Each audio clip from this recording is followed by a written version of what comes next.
ಚಿಕ್ಕೋಡಿಯಲ್ಲಿ ಸರ್ವಧರ್ಮಗಳನ್ನು ಸಮಾನತೆಯಿಂದ ಕಂಡ ವಿಶ್ವಗುರು ಜಗಜ್ಯೋತಿ ಬಸವೇಶ್ವರರ ಜಯಂತಿಯನ್ನು ಅದ್ದೂರಿಯಿಂದ ಆಚರಿಸಲಾಯಿತು. ಜಯಂತಿಯ ನಿಮಿತ್ತ ಬೈಕ್ ರ್ಯಾಲಿಯನ್ನು ಆಯೋಜಿಸಲಾಗಿದ್ದು ಎಲ್ಲೆಡೆಯಲ್ಲೂ ಕೇಸರಿ ಧ್ವಜಗಳು ರಾರಾಜಿಸಿದವು. ಚಿಕ್ಕೋಡಿಯಲ್ಲಿ ಜಗಜ್ಯೋತಿ ಬಸವೇಶ್ವರರ ಜಯಂತಿಯನ್ನು ಅತ್ಯಂತ ವಿಜೃಂಭಣೆಯಿಂದ ಆಚರಿಸಲಾಯಿತು.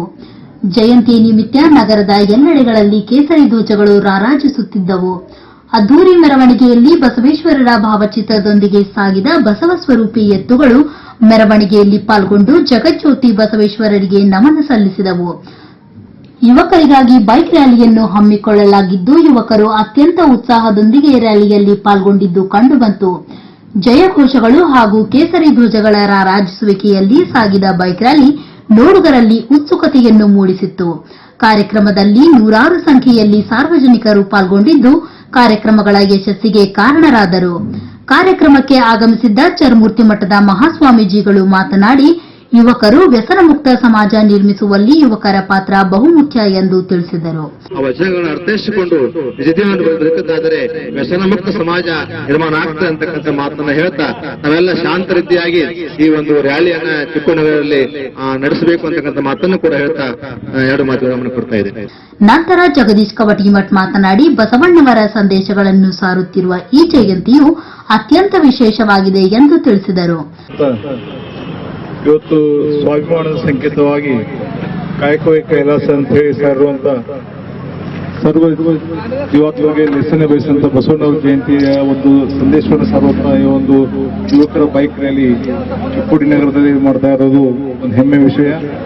ಈ ಒಂದು ಬೈಕ್ ರ್ಯಾಲಿ ಯಶಸ್ವಿಯಾಗಿ ಹಾರೈಸುತ್ತಾ ಮಾತುಗಳ ಮಾತನಾಡಿದ್ದಾರೆ. ನಂತರ ಅತ್ಯಂತ ಉತ್ಸಾಹದೊಂದಿಗೆ ಸಾಗಿದ ಯುವಕರ ಬೈಕ್ ರ್ಯಾಲಿ ನೋಡುಗರ ಗಮನ ಸೆಳೆಯಿತು. ಬಸವಣ್ಣವರ ಜಯಘೋಷಗಳು, ಭಾವಚಿತ್ರದ ಬಾವುಟಗಳನ್ನು ಬೈಕ್ ಮೇಲೆ ಹಿಡಿದು ಸಾಗಿದ ಬೈಕ್ ರ್ಯಾಲಿ ಹೊಸದೊಂದು ವಾತಾವರಣವನ್ನೇ ನಿರ್ಮಿಸಿತ್ತು.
ಬೆಳಗಿಯ ಅಲ್ಲಮಪ್ರಭು ಸ್ವಾಮೀಜಿಗಳು ಮಾತನಾಡಿ, ಬಸವೇಶ್ವರರು ಎಂದರೆ ಜಗತ್ತಿನಲ್ಲಿ ಬಿದ್ದ ವ್ಯಕ್ತಿಯನ್ನು ಎತ್ತಿಕೊಂಡು ನ್ಯಾಯ ಒದಗಿಸಿಕೊಡುವ ಯೋಗಿ.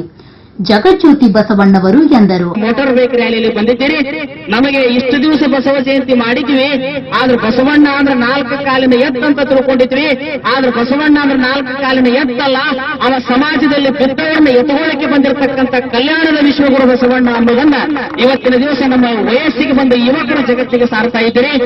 ಇಷ್ಟು ವರ್ಷಗಳ ಕಾಲ ಬಸವ ಜಯಂತಿ ಆಗಿದ್ದು, ಆದ್ರೆ ಅವು ಮಹತ್ವ ಇಲ್ಲ. ಇವತ್ತಿನ ಬಸವ ಜಯಂತಿ ಬಹಳ ಮಹತ್ವ ಪಡ್ಕೊಳ್ತದೆ. ಕಾರಣ ಇದೇ ವರ್ಷ ಕರ್ನಾಟಕದ ಕಮಲಾಪುರದ ನೀರಜ್ ಪಾಟೀಲ್ರಂತ ಒಬ್ಬ ವ್ಯಕ್ತಿ ಬ್ರಿಟಿಷರ ನಾಡಿನೊಳಗೆ ನಮ್ಮನ್ನು 200 ವರ್ಷ ಆಳಿರ್ತಕ್ಕಂಥ ಬ್ರಿಟಿಷರ ನೆಲದಲ್ಲಿ ಲ್ಯಾಂಬೇತ್ ನದಿಯ ದಡದ ಮೇಲೆ ಬಸವಣ್ಣನವರ ಸ್ಟ್ಯಾಚ್ಯೂವನ್ನು ಪ್ರಧಾನಮಂತ್ರಿಗಳಿಂದ ಉದ್ಘಾಟನೆ ಮಾಡಿಸಿ ಜಗತ್ತಿಗೆ ಸಮಾನತೆ ಕೊಟ್ಟವರು ಇಂಗ್ಲೆಂಡಿನ ಮ್ಯಾಗ್ನಾ ಕಾರ್ಟ್ ಅಲ್ಲ, ಅದು ಭಾರತ ದೇಶದ ಕರ್ನಾಟಕದ ಬಸವಣ್ಣನವರು ಅನ್ನುವಂಥದ್ದನ್ನ 120 ಕೋಟಿ ಜನಸಂಖ್ಯೆಯ ಪ್ರಧಾನಮಂತ್ರಿ ಆಗಿರತಕ್ಕಂಥ ಇವತ್ತು ಪ್ರಧಾನಿ ನರೇಂದ್ರ ಮೋದಿ ಅವರು ವಿದೇಶದ ನೆಲದಲ್ಲಿ ಹೇಳಿದ್ದಾರೆ. ಇವತ್ತು ಅದೇ ಪ್ರಧಾನಿಯವರು ಸ್ವತಃ ಇವತ್ತು ಕರ್ನಾಟಕ ಅಲ್ಲ, ಭಾರತ ದೇಶದ ರಾಜಧಾನಿಯಲ್ಲಿ ಅನೇಕ ಗಣ್ಯಮಾನ್ಯರು ಕೂಡಿ 2,500 ವಚನಗಳನ್ನ ಪ್ರಪಂಚದ 23 ಭಾಷೆಗಳಲ್ಲಿ ವಚನ ಸಾಹಿತ್ಯವನ್ನು ಬಿಡುಗಡೆ ಮಾಡ್ತಾ ಇದ್ದಾರೆ. ಅದು ಭಾರತದ ರಾಜಧಾನಿ ದಿಲ್ಲಿಯಲ್ಲಿ ಇವತ್ತು ಬೆಳಿಗ್ಗೆ 11 ಗಂಟೆಗೆ ಕಾರ್ಯಕ್ರಮ ನಡೆದಿದೆ. ಆ ಹಿನ್ನೆಲೆಯಲ್ಲಿ ಇವತ್ತು ಬಸವಣ್ಣನವರನ್ನ ಕರ್ನಾಟಕ ದಾಟಿಸಿ ನಮಗೆ ಪರಿಚಯ ಮಾಡಿಕೊಡಕ್ಕಾಗಿದ್ದಿಲ್ಲ. ಈ ದೇಶದ ಪ್ರಧಾನಮಂತ್ರಿಯವರ ಹೃದಯದಲ್ಲಿ ಇವತ್ತು ಬಸವಣ್ಣ ಪರಿಚಯ ಆಗಿದ್ದಾನೆ, ಬ್ರಿಟಿಷರ ಹೃದಯದಲ್ಲಿ ಬಸವಣ್ಣ ಪರಿಚಯ ಆಗಿದ್ದಾನೆ. ಮುಂದೆ ಒಂದು ದಿನ ಬರುತ್ತದೆ, ಇಲ್ಲಿ ಹೆಂಗೆ ಎಲ್ಲಾ ಕಡೆ ಬಸವಧ್ವಜ ಹಾರಾಕತ್ತವ, ಜಗತ್ತಿನ ತುಂಬಾ ಬಸವಧ್ವಜ ಹಾರುವಂತ ಕಾಲ ದೂರಿಲ್ಲ. ನಂತರ ಬಸವಣ್ಣವರ ಮೂರ್ತಿಗೆ ಮಾಲಾರ್ಪಣೆ ಮಾಡಲಾಯಿತು.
ಈ ಸಂದರ್ಭದಲ್ಲಿ ನಗರದ ಎಲ್ಲ ಗಣ್ಯರು, ಯುವಕ ಮಂಡಳಗಳ ಸದಸ್ಯರು ಹಾಗೂ ಚಿಕ್ಕೋಡಿಯ ಎಲ್ಲ ಗ್ರಾಮಸ್ಥರು ಉಪಸ್ಥಿತರಿದ್ದರು.